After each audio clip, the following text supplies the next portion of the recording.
โอ้นี่พี่น้องมาไก่เติบได้นี่สิเอามือจุดสูงเมืองวังเพิ่นเอารถไถมาซิ่งตั้งเขาจะใช้ซิ่งห่างตัวนี้เนาะนั่งบ่ได้นี่ได้รถจักรนี่ก็ติดเป็นกิโลคือกันบ่เอานี่แหละกระฟุยนี่แหละพี่น้องเอามาแถวนี้แล้วแม่นวิถีชีวิตเขาเจ้าแล้วแม่นปลูกข้าวความทนทานก็สิกุมอยู่หลายฟ้าหลายปีอยู่พี่น้องทางเฮ็ดนาพ่อเจ้าให้อีพ่อไปใส่เนาะให้พ่อจะไป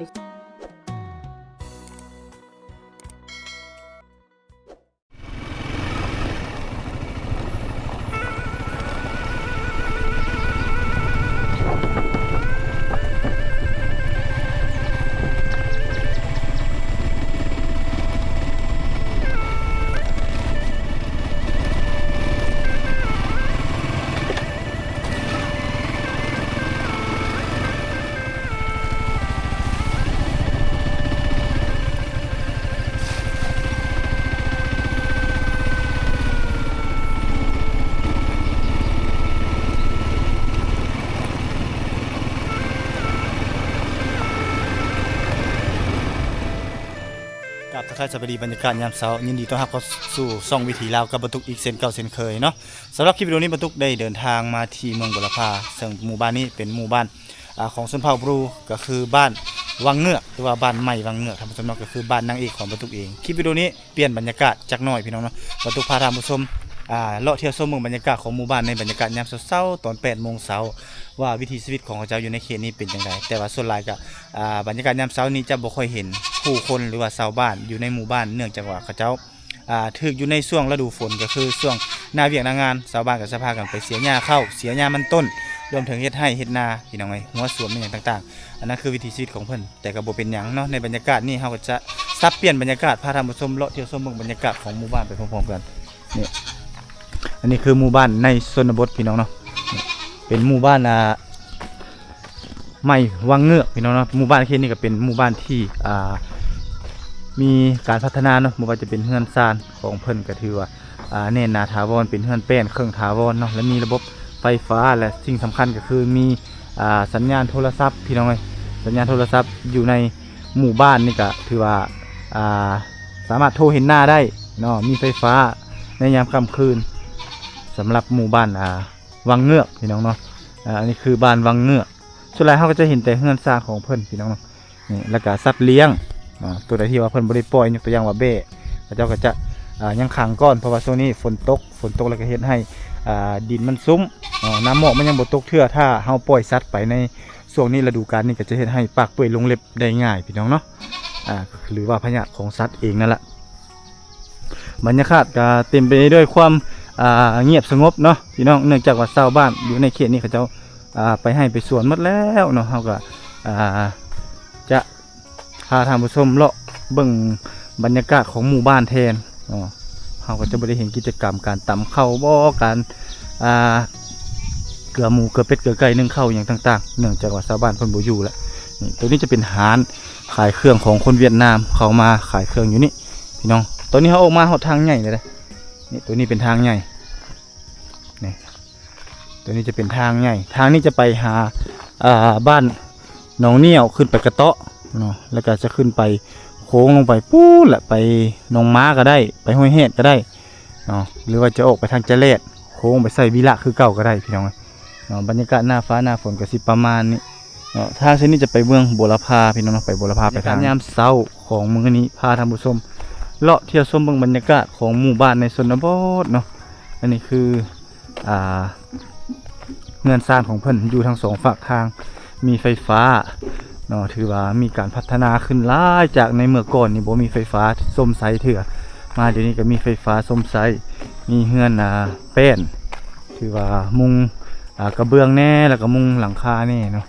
นี่ตัวนี้จะเป็นเฮือนอ้ายของอลิศพี่น้องเนาะเพิ่นเอาเมียแล้วอยู่บ้านนาสะลอนแล้วเพิ่นก็ได้เฮือนหลังมักใหญ่แต่งเมียมาอยู่เฮือนมีลูกชายประมาณ4 คนบ่มีลูกยิงเลยนะมีแต่ลูกชายหมดนี่เนาะใหญ่กว่าเฮือนพ่อเฮือนแม่เพิ่นนี่มีไฟฟ้ามีหม้อแปลงอยู่ใจกลางของหมู่บ้านพร้อมนี่ก็จะพัฒนาหลายเนาะมีเฮ็ดหัวแล้วก็จะเอาไม้ไผ่ไม้อย่างต่างๆมาเฮ็ดเป็นหัวที่แน่นหนาถาวรแม้แต่ ไก่ก็บ่สามารถลี้โลดเข้าไปได้นี่อันนี้คือการพัฒนาของชาวบ้านในชนบทสิ่งที่แตกต่างอยู่ในหมู่บ้านนี่ก็คือ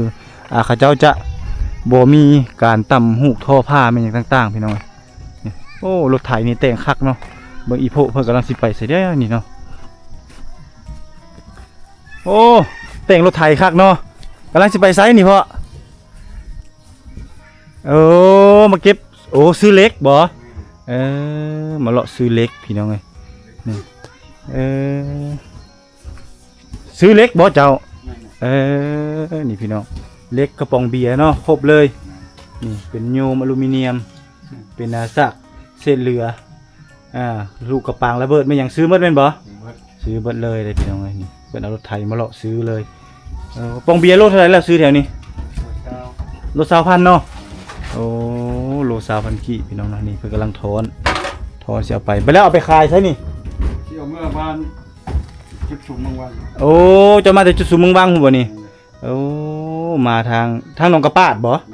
โอ้นี่พี่น้องมาไก่เติบได้นี่สิเอามาจุดสูงเมืองวังเพิ่นเอารถไถมาเนาะ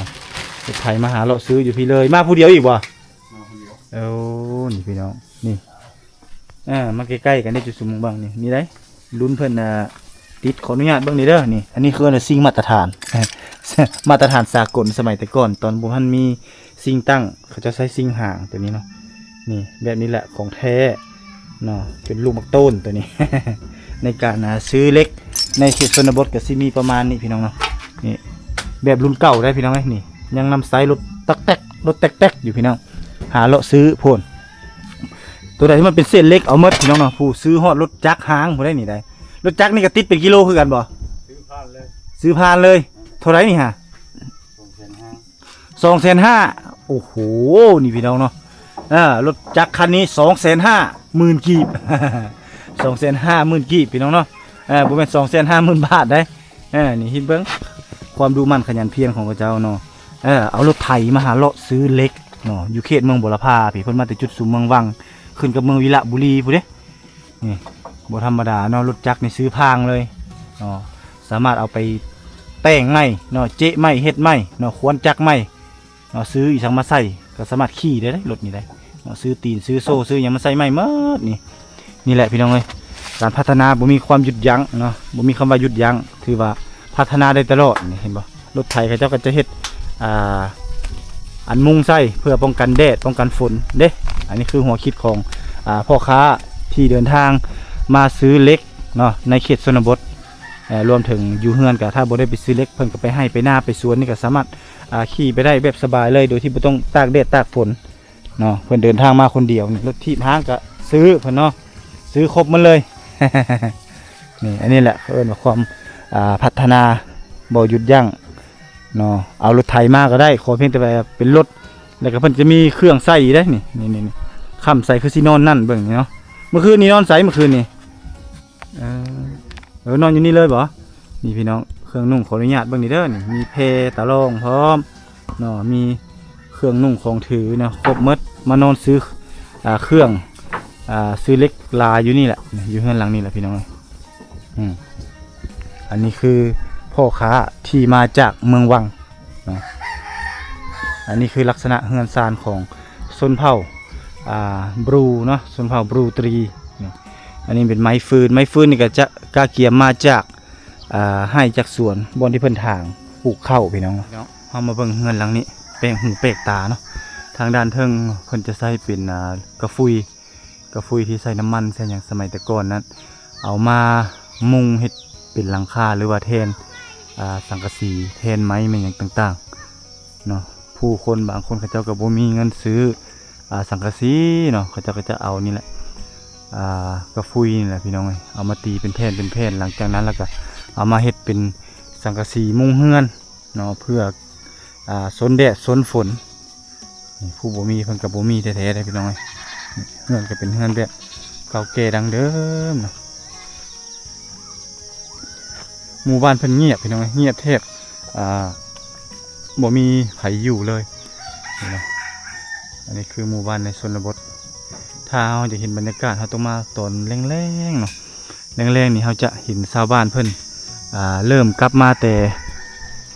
ไปเฮ็ดสวนเนาะ ไปเสียหญ้าเข้าไปเสียหญ้ามันแล้วเราจึงจะเห็นชาวบ้านเพิ่นในบรรยากาศยามแรงเฮ็ดกิจกรรมตำข้าวตำน้ำอย่างต่าง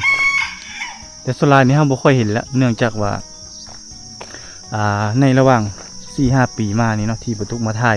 คลิปวิดีโอหมู่บ้านแห่งนี้ในแต่ก่อนจะมาเจออลิศเนาะตอนนั้นก็ไฟฟ้านี่บ่แน่ใจว่ามีหรือบ่น่าจะมีหรือว่ายังบ่มีเขาก็ยังบ่ฮู้เทื่อตอนนั้นเนาะ 4-5 ปีขึ้นหลังและแถวนี้ในบริเวณทั่วหมู่บ้านนี้เฮือนใดก็จะมีการตำข้าวเมื่อเกือบทุกหลังคาเฮือนหรือว่าทุกหลังคาเลยแหละในยุคนั้นเนาะมาถึงปัจจุบันนี่ก็ถือว่าเปลี่ยนแปลงไปหลายเริ่มมีแต่ละหลังคาเฮือนก็จะมีห้องน้ำนั่นนี่จะเริ่มเอาโทรมาแล้วเนาะเอาโทรมาเพื่อจะมาปลูกห้องน้ำหรือว่าเฮ็ดห้องน้ำเนาะหมู่บ้านในฤดูฝนก็จะเฮ็ดให้ต้นไม้เนาะขึ้นเต็มทั่วบริเวณดังกล่าวนี้เลยเฮ็ดให้แนมบ่สอดกันหรือว่าอาจจะเฮ็ดให้เปื้อนเนื่องจากว่ายามหน้าฟ้าหน้าฝนเขาเจ้าบ่ได้ถางเนาะบ่ได้ถางบ่ได้อนามัยแล้วก็บวกกับหมู่บ้านดังกล่าวนี้มีสัตว์หลายพี่น้องนี่มีสัตว์หลายบ่ว่าจะเป็นงัวเป็นควายเลยเฮ็ดให้ขี้งัวขี้ควายนี่กระจายทั่วนี่เวลาฝนมาก็เฮ็ดให้มันเปื้อนอีหยังประมาณนี้อ้าวบ่ได้ไปทางใดบ่นี่เศร้าเมื่อยไปหลายมื้อเลยเนาะก็เลยเศร้าเมื่อยเนาะเสียหญ้ามันต้นหญ้าค่าหญ้าเข้าเด้งามอยู่บ่ให้มันงามเอ้ยเว้าโอ้มื้อนี้ละพักผ่อนเนาะส่วนลายนี่เห็นแต่เฮือนคนเนาะเขาเจ้าไปให้หมดแม่นบ่ไปเสียหญ้ามันต้นแม่นบ่แม่นหญ้าเข้าได้งามอยู่บ่ปีนี้เข้างามอยู่งามอยู่แสดงว่าฝนตกดีเนาะทางนี้เนาะตกก็5 มื้อ 2 มื้อนี่แหละว่าโอ้หากตก 2-3 มื้อนี้แถวนี้แล้วแม่นวิถีชีวิตเขาเจ้าแล้วแม่นปลูกข้าวนำแล้วก็เฮ็ดสวนมันไปพร้อมพี่น้องเนาะยามฤดูเก็บเกี่ยวข้าวก็เก็บเกี่ยวข้าวแล้วก็ต่อใส่มันเนาะแม่นล่ะโอ้กำลังเฮ็ดแฮวจังอันนี้แฮวหมูแฮวหมูป่าบัดมันกินข้าวเนาะข้าวชื่อมันต้นน่ะใช้มานอยู่บ่โชคมานอยู่บ่จักแล้วยังบ่ได้จักตัวบ่ยังบ่ได้แล้วยังบ่ได้ใช้นี่หากะสิเฮ็ดนี่เนาะแสดงว่าเห็นห้อยตีนเห็นบ่มันดุดแล้วนี่เนาะมันดุดกินชื่อมันต้นนะต้นบ่หมดด่างเฒ่ามันยังคนบ่หมดเทื่อก็เลยมันเข้ากินมันต้นนั้นเนาะนี่พี่น้องอันนี้ก็คือบางครอบครัวที่เพิ่นไปลายฟ้าลาปีแล้วไปลายมื้อแล้วเพิ่นเมื่อยเพิ่นก็เลยพักผ่อนอยู่เฮือนก่อนเนาะมื้ออื่นเพิ่นจะสิไปเสียหญ้ามันต้นต่ออีกเนาะบางครอบครัวก็ถือว่ายังไปอยู่เนาะยังบ่แล้วก็ยังไปอยู่เนาะหน้าเด้ดำแล้วบ่ปีนี้น้ำบ่มีเยอะบ่มีน้ำเลยเนาะบ่มีใช้แต่น้ำพ่นขมังละปีนี้เนาะบ่ว่าอยู่ใส่ได้จะคือกันหมดปีนี้แรงปีนี้จักว่ามันฝนสิไปฝนตอนเดือน11 12หมู่บ่จักนี่อ้าวขอบใจเด้อไปเลาะก่อนได้พี่น้องพาท่านผู้ชมเลาะบ้านนี้ก่อนจุดนี้คือสิแม่นจุดเป็นบ่อนนั่งลิ้นของชาวบ้านเนาะชาวบ้านเพิ่นจะพากันมานั่งลิ้นอยู่นี่ในยามฟ้ายามฝนนี่รถเฮาจอดอยู่เฮือนนางเอกพี่น้องเนาะอันนี้คือเฮือนนางเอกอลิศเนาะแต่ว่าบรรยากาศมาครั้งนี้เปลี่ยนบรรยากาศคือเราพาท่านผู้ชมเลาะบรรยากาศของหมู่บ้านก่อนในหน้าฝนก่อนแล้วเราจึงจะไปหาน้องสาวเพิ่นหรือว่านางเอกของเราที่เพิ่นยังรอคอยอยู่เฮือนให้เพิ่นแต่งตัวงามๆก่อนพี่น้องโอ้เบิ่งเงินซานเพิ่นเนาะนี่พี่น้องจะมีเวลาเรากินหมักฝักกินหมักไม้มีต่างๆมันก็จะเพิ่นจะทิ่มตกลงอยู่ทางด้านพื้นแล้วก็เป็นเครือแล้วเพิ่นก็เฮ็ดค้างเอาพี่น้องนะเฮ็ดค้างเอาคือจังสิแบบเก่าแก่ดั้งเดิมนี่หมักมันก็จะเป็นลายเลยเนาะหมากเต็มเลยอันนี้หมากนึงนั่น2หมากอยู่ลุ่มอีกหมากนึงตัวนั้นเนาะก็คือสิลายแห้งเลยเพราะว่ามันมีขี้ซีกอยู่นี่เนาะก็เลยเฮ็ดให้ยอดพักหมักนี่งามแห้งพี่น้องนี่หมู่บ้านเพิ่นก็จะเป็นจังซี่ปลูกอยู่บนโนนแล้วออกไปหาทางด้านพุ่นนี่มืดฟ้าครึมฝนพุ่นแล้วบ่เขาจะเป็นให้เฮ็ดสวนอยู่ฝากภูนั่นไปให้อลิศก็จะอยู่ฝากภูพุ่นอันนี้คือบรรยากาศ หมู่บ้านในยามฝนแต่บ่เห็นประชาชนว่าอยากสัมภาษณ์เพิ่นก็บ่ค่อยเห็นเนาะเนื่องจากว่าเพิ่นบ่ได้อยู่เฮือนเพิ่นจะไปเฮ็ดเวียกเฮ็ดงานมาเนาะในนานี่หมู่บ้านก็เต็มเปี่ยมไปด้วยความเงียบสงบนี่เบิ่งเล้าเข้าของเพิ่นเนาะมีแต่เล้าบักใหญ่บ้านนี้มีนานำได้พี่น้องเจ้าเฮ็ดนาแล้วก็เล้าเข้านี่จะเป็นเล้าที่ใหญ่เนาะโอ้ใหญ่แน่นหนาถาวรห้องรับเข้าได้เป็น200-300หรือว่า500กระสอบผมบ่จักนี่เล้าเข้านี่แสดงว่าหน้าเพิ่นนี่หลายเนาะนี่ปกติทั่วไปในเขตนี้จะเป็นบ่อนต่ำเข้าของชาวบ้านอยู่ในหมู่บ้านนี่ในหมู่บ้านนี่เขาจะมาทากันมาต่ำอยู่ในห่มกมะขามนี่กำห่มตัวนั้นน่าจะมีการต่ำเข้าอยู่เขตนี้เนาะถ้าว่าเขามาช่วงเช้าเขาจะเห็นเด้เพราะว่ายังเห็นโคกอยู่เนาะเห็นแต่โคกต่ำเข้าถ้าเขาอยากเห็นบรรยากาศเขาตรงมาในช่วงตอนเช้าพี่น้องตอนเช้ามาเขาจะเห็นชาวบ้านเพิ่นต่ำเข้าปึ๊กปึ๊กปึ๊กอยู่นั่นท่านั้นเขาจะกำลังเปิดเพลงดังตึมๆเนาะแต่บรรทุกจะบ่ได้ไปรบกวนเพิ่นทางด้านนั้นจะพาท่านผู้ชมเลาะมาบรรยากาศทางด้านที่ตัวนี้คือจะเป็นทั้งเล้าเข้าแล้วก็เป็นทั้งโคกงัวนี่ที่เพิ่นใช้ไม้เป็นไม้เปื่อยเนาะไม้เปื่อยไม้แดงมาเฮ็ดมุงหลังคาบ่ว่าจะเป็นเสาเล้าบ่ว่าจะเป็นหลังคาเล้าดอกเป็นหลังคาของอันนั้นก็คือกันเนาะหลังคาเฮือนก็คือกันนี่อันนี้คือไม้ความทนทานก็สิกุ้มอยู่หลายฟ้าหลายปีอยู่พี่น้องทางเฮ็ดนาเฮามุงนานี่ก็จะกุ้มหลายปีอยู่แต่อันนี้เสียดายนะเขาจะปะให้มันเซละมันเริ่มเซแล้วนะ แต่ว่าเราเข้านี่น่าจะยังนำไซอยู่นะพี่น้องนะมาปีนี้ถือว่าแตกต่างนะ3-4 ปีขึ้น3-4 ปีขึ้นหลังยังบ่เห็นแบบนี้มาปีนี้เริ่มเล้าเข้ากันใหญ่เนาะเงินซ่านนี่ก็เริ่มขยายออกเพราะว่ามันอยู่ไกลทางมีสัญญาณมีไฟฟ้า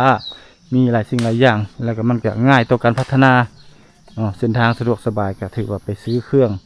ของพอแต่หาเงินได้เขาก็เดินทางไปซื้อเครื่องของมันต่างๆได้สบายเนาะตัวอย่างว่าสังกะสีแต่ก่อนนี่ก็ถือว่ายากในการเดินทางไปหาซื้อเนาะเพราะว่าเนื่องจากเส้นทางมาถึงปัจจุบันนี้ก็ถือว่าเส้นทางสะดวกสบายเอารถไถไปซื้อแป๊บเดียวก็ได้ละเงินหลังนี้ประตูก็เคยมาคือกันพี่น้องมาเงินหลังนี้ก็คือมาเบิ่งเขาเจ้าต่ำเข้าเนาะประตูมาเขาเจ้าตื่นต่ำเข้าน่าจะประมาณ4 โมงเช้า3-4 โมงเช้าเขาจะมาต่ำเข้าหมู่บ้านในช่วงหน้าฝนก็สิประมาณนี้พี่น้องทางนี้จะเป็นทางไปหน้าได้นี่ลงไปหน้าพุ่นละทางนี้เป็นเส้นทางไปเลยเนาะแต่ว่าหน้าปีนี้สัมผัสบ่ได้เฮ็ดเนื่องจากว่ามันแรงปีนี้เนาะอันนี้คือเส้นทางไปหน้าของชาวบ้านไปหน้าไปให้ไปสวนไปทางนี้แหละอยู่ทางด้านพุ่นละเขาเจ้าว่าเขตนี้มีสางเนาะสางป่าออกถ้าไปเฮ็ดให้เฮ็ดสวนอะไรอย่างต่างๆก็ต้องได้ไปเป็นกลุ่มเป็นก้อนหรือว่าเป็นหลายครอบครัวเนาะจึงกล้าไปถ้าไปด้านครอบครัว2 ครอบครัวเขาจะบ่กล้าไปย่านสางเขาจะว่านะมีเส้นทางไปพร้อมถือว่าเงินเพิ่นในเขตนี้ก็ถือว่าพัฒนาเนาะมุงด้วยสังกะสีกระลายหลังเติบมีมุงด้วยสังกะสีแล้วก็แอมด้วยฝาไม้แป้นก็ถือว่าเนียนนาถาวรถือว่าหลายฟ้าหลายปีพุ่นละจึงจะได้ปลูกใหม่เนาะหรือว่าหลายชั่วคนก็สิประมาณนี้เงินแต่ละหลังก็สิประมาณนี้พี่น้องไกลๆนี่เงินหลังนี้มุงกระเบื้องคักแน่เลยพี่น้องเลยโอ้นี่มีรถไถ2 คันนี่โอ้คักเนาะบรรยากาศยามฝน สบายดีโอ้บ่ได้ไปให้ไปสวนบ่ไปลุล้านไปเอาล้านเนาะ ล้านอยู่เฮือน เอาหลานอยู่เฮือนเลยบ่ได้ไปเวียกไปงานเนาะมีแต่ลูกเมียบ่ไปเนาะเอาหลานอยู่เฮือน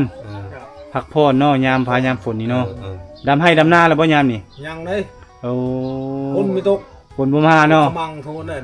กาก็จะตายเลยตายโลดปีหน้าจะกินยังปีหน้าขมังนะอุกอังเนาะอุกอังบ่ว่าแต่อยู่ใส่เด้ไปสำรวจแต่ละพื้นที่นี่เป็นแนวนี้มาเลยบ่แม่นเป็นแต่อยู่บ้านเฮาแหละคูบอนเนาะคูบอนมีน้อยนักเขตเมืองวังนี่ใครๆเนี่ยเขามีน้ำผายน้ำผายแล้วเขาได้ดำไว้บ่ฝนบ่ตกเขาเจ้าก็ได้ดำไว้แต่เขตนี่ เลาะตามสายทางมานี่โอ้ยากหลาย ย่า เนาะมีแต่หญ้างาม โอ้ย่าจะทุ่มหัว หญ้าที่ท่วมหัวงามแฮงอีหลีแต่ว่าเข้านี่บ่เห็นเลยเข้า เห็น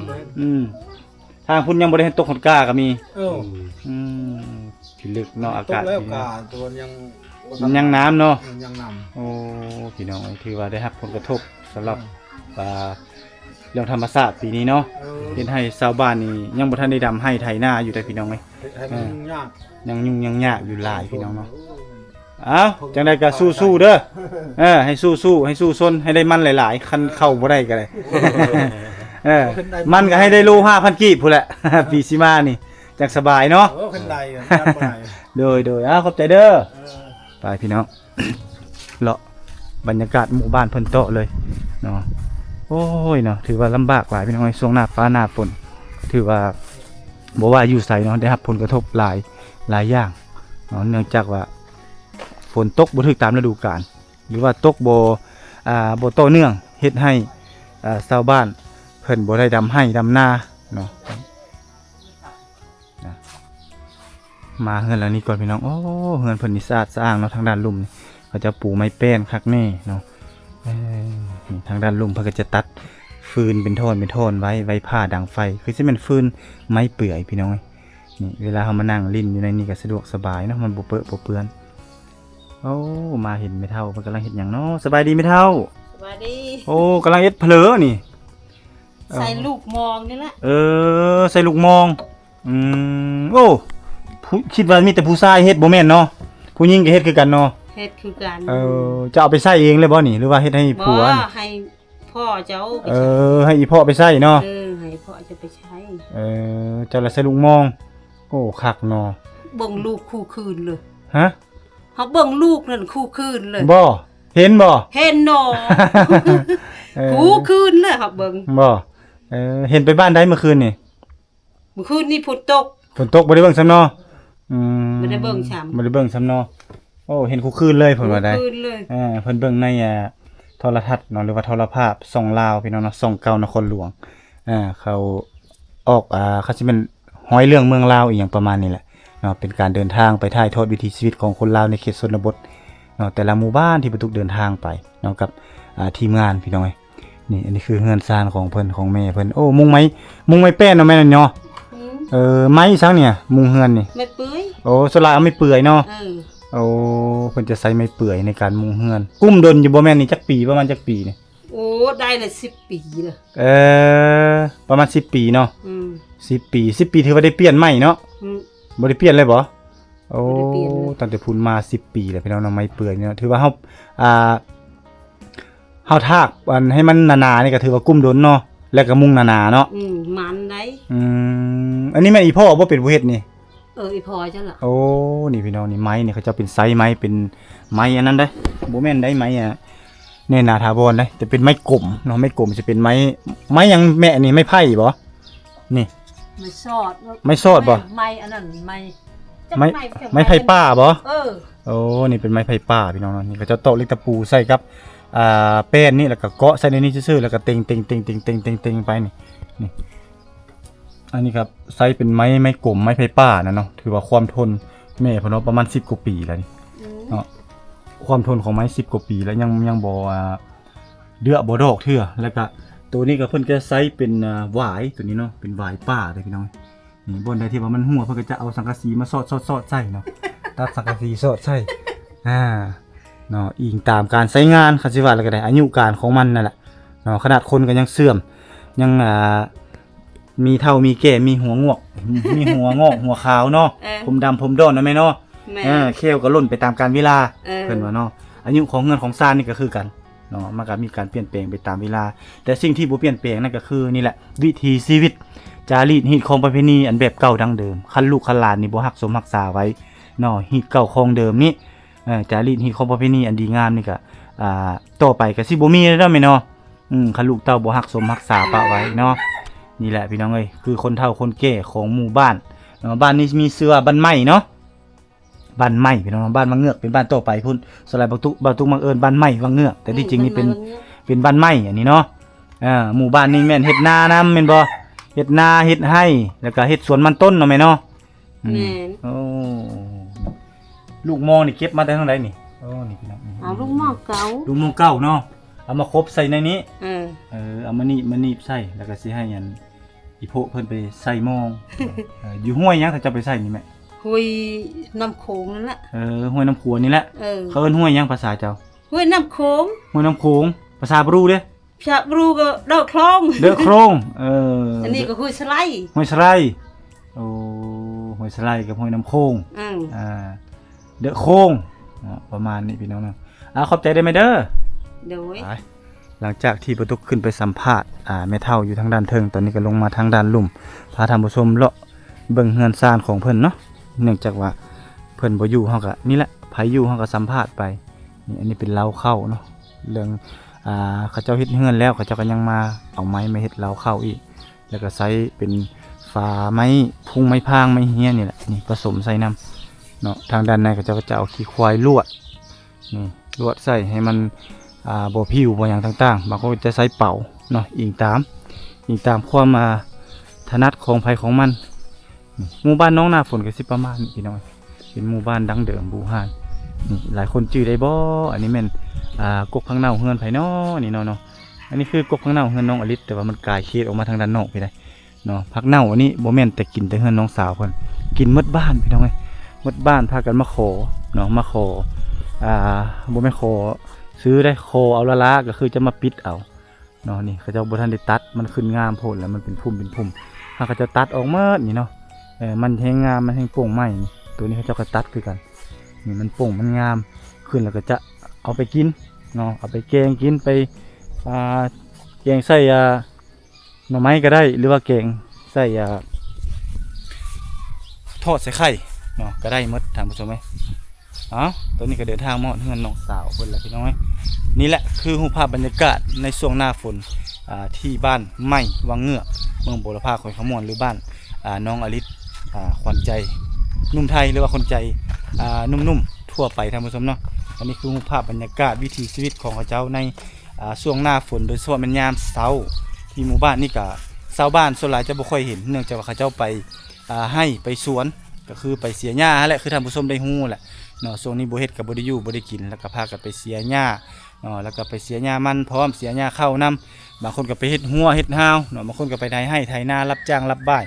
เนาะแล้วจังค่ำมืดตื่นตาเพิ่นจังได้เดินทางกลับมาตอนเช้าไปตอนแลงมาอันนี้คือวิถีชีวิตของเขาเจ้าในช่วงหน้าฝนเนาะบรรยากาศหมู่บ้านก็ถือว่าจะมีต้นไม้ขึ้นเต็มทั่วบริเวณของหมู่บ้านเนาะเพราะว่าเขาเจ้าบ่ทันได้มีเวลา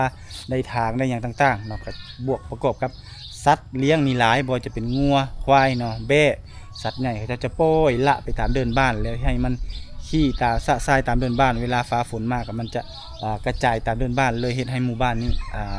มีความเปื้อนแล้วก็มีต้นไม้ใบหญ้าขึ้นหลายเนาะอันนี้คือหมู่บ้านในชนบทที่เก็บออกมาฝากมาต้อนท่านผู้ชมในช่วงฤดูฝนที่บ้านไม้บางเงือกเมืองบุรพาแขวงขมวนพบกันใหม่คลิปหน้าท่านผู้ชมสำหรับคลิปนี้บรรทุกขอลาท่านผู้ชมไปก่อนสวัสดี